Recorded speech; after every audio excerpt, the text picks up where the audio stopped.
What if an invisible parasite comes up against the power of your stomach acid? We're not just going to talk about it, we're going to run an experiment right now that'll show you everything, and you won't be able to forget it. Hey everyone, you're watching the channel. Imagine the Earth is experiencing a secret invasion, an invisible invasion you never even suspected. But today, we're going to challenge it. These nematodes, these worms, they're real aliens among us. They're stealthy, they're everywhere, and they're ready to take over.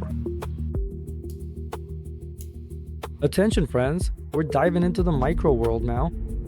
Let's start our experiment. And here we see highly magnified microscopic nematodes. They're feeling completely right at home here. They're in a single tiny drop of water. But today, they're facing their toughest challenge yet, our immune fortress and the ocean of stomach acid. This isn't just a lab test, it's a gladiator battle for survival in the most hostile environment imaginable. Nematodes versus stomach acid.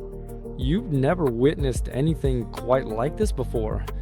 Well friends, the time has finally come for us to prepare a stomach acid analog for our parasite test subjects. The pH, just like real stomach acid, should be 1 or 2. I dropped the stomach acid right next to the nematodes, and in just a second, literally a second, they'll merge together.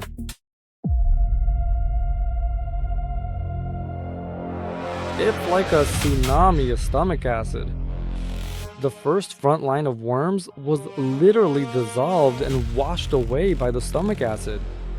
After such a treat, the helminths did not show any signs of coming down at all.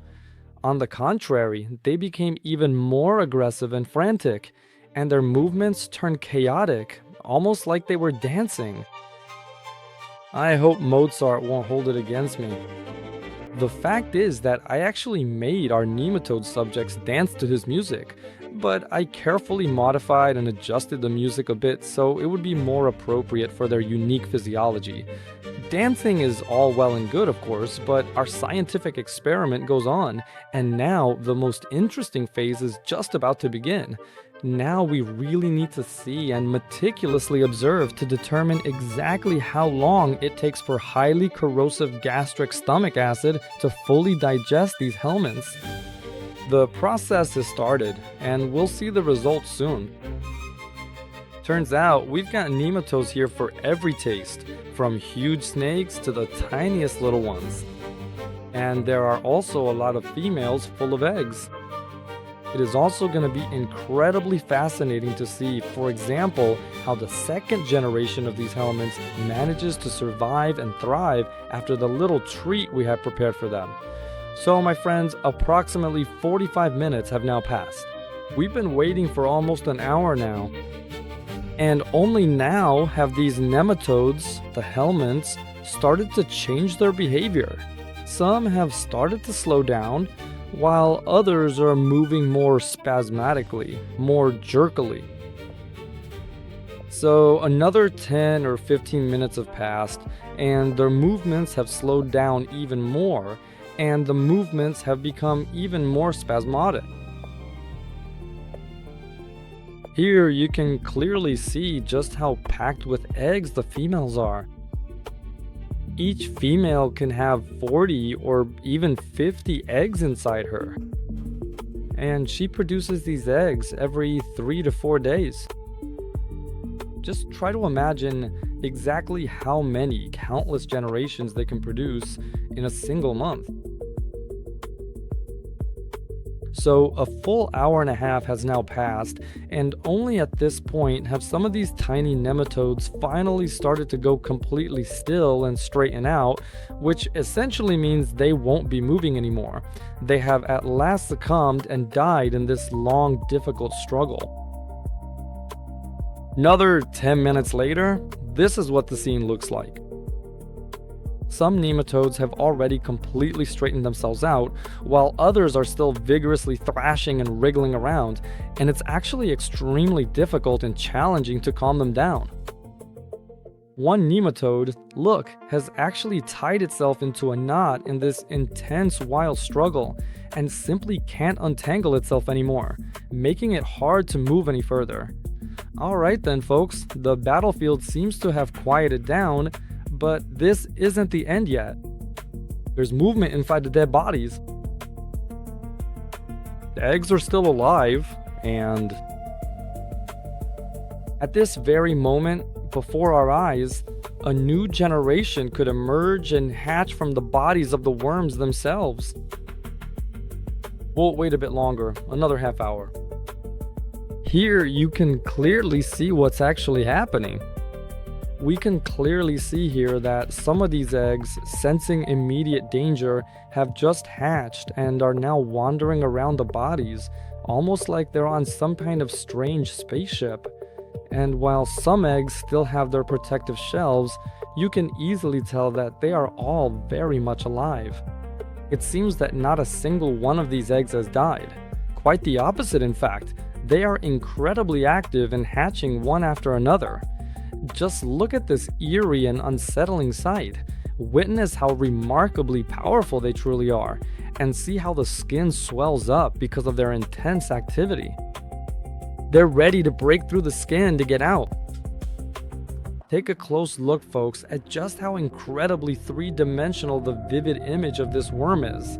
And inside, we can clearly see that every single one of the eggs has already hatched, and these tiny nematodes are swarming around in there.